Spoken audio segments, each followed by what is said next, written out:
Estamos de volta ao programa Questões de Fé. Guilherme, você tem alguma pergunta aí, né? É até da minha mãe, né, Luzia Gurgel, tá lá em Ponte-Nova nos assistindo. Tá super feliz que ganhou os brindes aqui, tá toda orgulhosa. E você falou no bloco anterior, queria falar quando que se tornaria pecado, né? E é justamente a pergunta que ela faz. Como que uma pessoa que tem compulsão por comer pode ser enquadrado nesse pecado capital da gula? Nunca vai ser enquadrado como pecado, vai ser enquadrado como doente que precisa de tratamento. Isso nós vamos depois especificar as causas que levam a pessoa ao excesso na comida e na bebida. Aí nós vamos ver que há causas, e há causas que são pecaminosas e há causas que não são pecaminosas. Neste caso, uma compulsão, isso aí jamais seria pecado, até porque a pessoa não exerce a sua liberdade. Esse pecado da gula, ele realmente tem vários questionamentos, assim, né? Porque ele é necessariamente só envolvendo comida, ou pode ser algum outro tipo de bem, por exemplo, uma pessoa que tem compulsão por dinheiro, ele tem aquela gula, entre aspas, por dinheiro, ou por imóvel, por bem material, sei lá, qualquer coisa. Ou é necessariamente só envolvendo comida e bebida? Nos pecados capitais, as tendências e os impulsos pecaminosos que levam ao pecado, eles são comuns em quase todos. Então, quando você fala a pessoa que tem compulsão, por exemplo, sexo, por dinheiro ou qualquer coisa... Até por fama, uma pessoa que é orgulhosa e quer a atenção de todo mundo. Há uma base que é comum a todas, por isso que eles se chamam vícios capitais, porque é como se fosse um iceberg que está debaixo das águas e despontam coisas que são diferentes, mas a raiz é a mesma, a base é a mesma. É uma massa de gelo que está lá e sobra uma coisa, uma calota, uma coisa. Você pode falar, está parecendo isso, está parecendo aquilo. Mas a base é sempre a mesma. E o pecado se dá quando a base fundamental faz com que a pessoa esqueça o outro. São Tomás de Aquino diz na Suma Teológica que todo pecado, todo vício, o que o torna pecado é o egoísmo, egocentrismo, egolatria. É quando a pessoa se volta só para si mesmo e esquece que do seu lado tem alguém. Mas voltando à gula, eu queria primeiro falar do ato de comer e beber como valor e como virtude. Assim, por exemplo, o prazer de comer e beber nada tem de pecaminoso. Pelo contrário, é um prazer super legítimo colocado por Deus, porque se a gente não tivesse o apetite, a vontade de comer e de beber, nós morreríamos de inanição. Então, isso é um dado da natureza que nos é fornecido para a nossa preservação, para a nossa integridade física. E, portanto, não tem nada de pecaminoso. E mais, quando o ato de comer e beber se insere numa dimensão de compartilhamento, de festa e assim por diante, é dos atos humanos mais nobres que nós temos.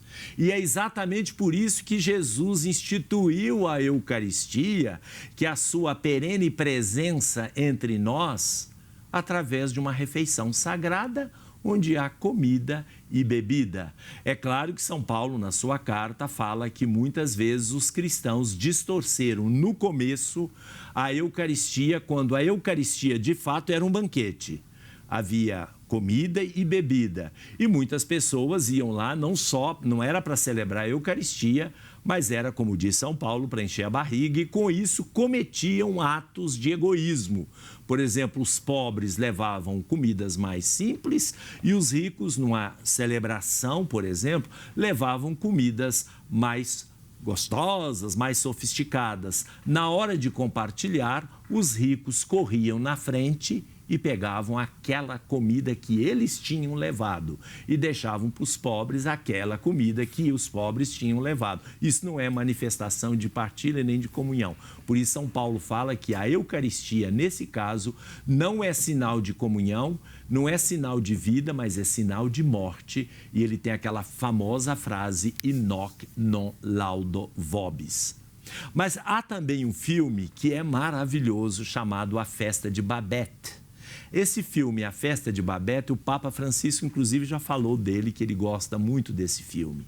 E esse filme coloca em contraposição o ato de comer e beber a uma mentalidade puritana, que não é católica, uma mentalidade puritana lá do norte da Europa, em que um pastor educava as pessoas daquele povoado, que tinha lá umas 80, 100 pessoas, que eles não podiam absolutamente sentir prazer na comida e na bebida. E, portanto, a comida era totalmente sem gosto e a bebida também não tinha bebida nenhuma que pudesse agradar ao paladar. Aí chegou uma francesa com a formação católica e excelente cozinheira, que era de um restaurante em Paris, e começou a trabalhar para aquele grupo de pessoas, principalmente para os que ficavam em casa, os pobres, e fazendo uma sopa. E levava a sopa para os pobres. Só que era uma sopa muito saborosa. E aí veio o contraste de uma experiência religiosa de um tipo da outra experiência religiosa. O filme é fantástico porque vai demonstrar no seu final, que eu não vou contar, que o prazer de comer e beber não é pecaminoso, mas é pecaminoso quando alguém cerceia o outro, não tem a capacidade de compartilhar. Essa moça, por exemplo, que ela estava lá, ela foi recriminada por isso, quando ela fez o banquete, a festa de Babette. E aquele banquete que ela fez era com o dinheiro que ela tinha ganhado na loteria, porque ela queria compartilhar aquilo com aquelas pessoas e foi criticada violentamente por isso. E no final nós vemos que ela era a santa e os outros eram os pecadores. Muito bem, nós temos também Jesus, por exemplo, que foi criticado por não ser tão austero na comida e na bebida como João Batista, que comia gafanhoto e mel silvestre. Parece que é muito bom para a saúde. Você mesmo falou, né? Inseto não é bom para a saúde? É a principal fonte de proteína.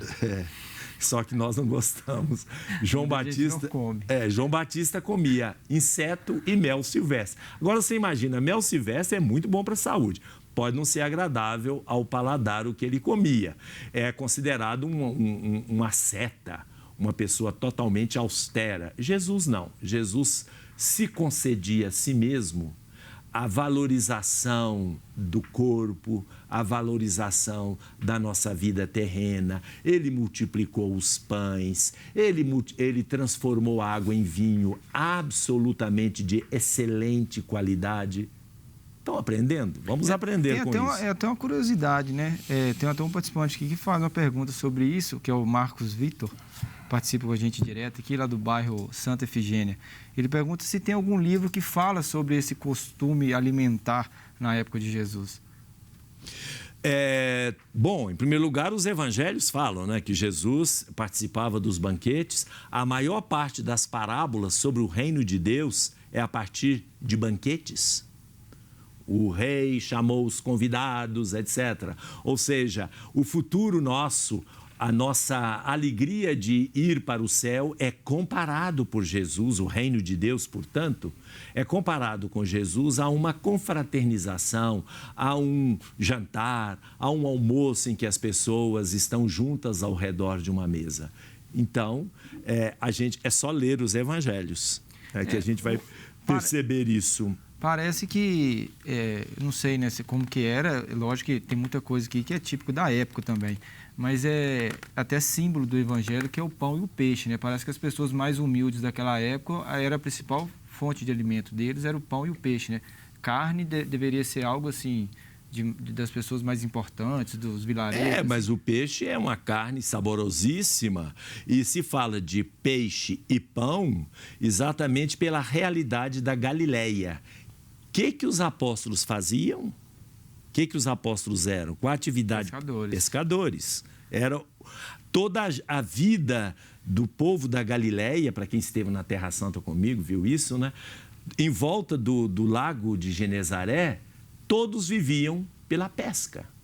E um pouco mais distante, como o caso de Nazaré, por exemplo, que fica distante do mar, porque os apóstolos eram da região de Cafarnaum, que é na beira do lago, e, portanto, tinham empresa de pescaria. Eles faziam parte de uma empresa, todos eles trabalhavam como acionistas de uma empresa de pesca naquela época, né? E, no caso de Nazaré, era agricultura, e, portanto, a agricultura era vinho e trigo. E você foi lá recentemente, lógico, na última viagem, ainda mantém esse costume lá dos pescadores? Não, isso é que mudou. Hoje tem indústria, tem tudo. A pesca já é de outra forma, não é na fonte de mas eu sobrevivência. Falo assim, mas os ingredientes, a culinária lá, mantém alguma coisa? Não, mantém até por cultura tradicional. Então, tem famosos restaurantes lá na beira do lago, tem o famoso St. Peter's Fish, peixe de São Pedro, que o São Pedro era o dono da empresa que pescava, né?